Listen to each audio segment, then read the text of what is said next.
माता और पिता की संपत्तियों में है, उसी प्रकार आपका हिस्सा इस प्रदेश और देश की सरकार में है, ब्लॉक में है, तहसील में है, थाने पे है, जिला पे है, हर जगह हमारा हिस्सा उसी प्रकार है जिस तरह से माता और पिता की संपत्तियों में। लेकिन हमारा हिस्सा हमको मिलता नहीं है। इस देश का संविधान कहता है कि समानता का अधिकार है। इस देश का संविधान आपको समानता का अधिकार दिया है। इस देश का संविधान कहता है कि आपका हिस्सा भी इस देश में उतना ही है जितनी आपकी आबादी है, जितनी आपकी जनसंख्या है। यदि चौहान की आबादी यदि 5% है तो 5% हर जगह उनका हिस्सा मिलना चाहिए। चाहे आप चपरासी बनाओ, सिपाही बनाओ, दरोगा बनाओ, डॉक्टर बनाओ, मास्टर बनाओ, इंजीनियर बनाओ, IAS बनाओ, IPS बनाओ, जज बनाओ, कलेक्टर बनाओ, मुंसफ बनाओ, मजिस्ट्रेट बनाओ, ठीका दो, पट्टा दो, हर जगह हमारा हिस्सा हमारी जनसंख्या के अनुपात में मिलना चाहिए। ये आपका अधिकार है, इस देश का संविधान कहता है।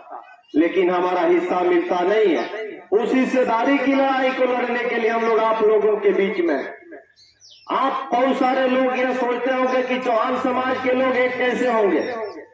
आप अपने इतिहास को याद करिए, अपने पूर्वज को याद करिए। जब आपका पूर्वज इस देश का राजा था तो पूरी दुनिया में आपके पूर्वज को लोग वीर पुरुष के नाम से जानते थे और कुशल शासक के नाम से जानते थे। आज उसी वीर गाथा को लोग दूसरे देश के लोग याद करते हैं, लेकिन आपके देश के जो हुक्मरान हैं, जिनको आपने वोट दे करके सत्ता पे बैठाया है, वह सारे लोग आपके इतिहास के साथ छेड़छाड़ कर रहे हैं, आपके इतिहास के साथ खिलवाड़ कर रहे हैं। इस देश का प्रधानमंत्री नरेंद्र मोदी जी महाराजा सुहेलदेव की पूजा करने के लिए बहराइच में चले जाते हैं। इस देश के प्रधानमंत्री नरेंद्र मोदी जी बनारस में जाकर के रविदास जी की पूजा करते हैं। इस देश के प्रधानमंत्री नरेंद्र मोदी जी कुशीनगर जाकर के बुद्ध जी की पूजा करते हैं। लेकिन जिस शहर में रहते हैं, जिस शहर में उनका गांव है, जिस शहर में उनका घर है, जिस शहर में खाना पीना सोना है, उसी शहर के शासक आपके पूर्वज अंतिम हिंदू सम्राट पृथ्वीराज चौहान के चित्रों पे 8 वर्षों में कभी चित्रों पे फूल भी नहीं चढ़ाए नरेंद्र मोदी जी। लेकिन पूरा चौहान समाज एक तरफा नरेंद्र मोदी जी के नाम पे वोट देता है, लेकिन मोदी जी आकर के रविदास जी की पूजा करके चले जाते हैं, सुहेलदेव जी की पूजा करके चले जाते हैं, बुद्ध जी की पूजा करके चले जाते हैं, लेकिन पृथ्वीराज चौहान को याद नहीं करते हैं।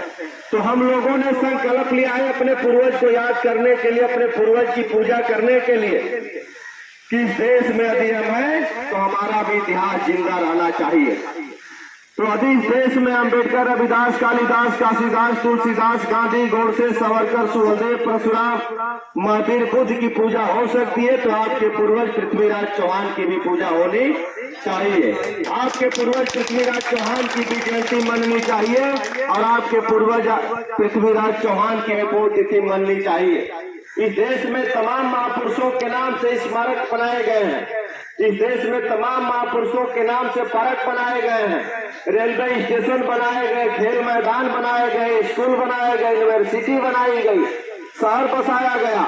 लेकिन आपके पूर्वज के नाम से ना एक यूनिवर्सिटी बनी है, ना एक खेल मैदान बनाया गया है, ना एक स्मारक बनाया गया है, ना ही एक पार्क बनाया गया। लेकिन ये वोट लेने वाले 75 वर्ष आपका वोट लिए, ना आपको हिस्सेदारी दिए, ना ही आपको सम्मान दिए, ना ही आपके पूर्वज को सम्मान दिए। तो ये हिस्सेदारी और अपने सम्मान की लड़ाई लड़ने के लिए हम लोग प्रतिज्ञाबद्ध हैं और इस लड़ाई को अंजाम तक पहुंचाने के लिए हम लोगों ने संकल्प लिया है।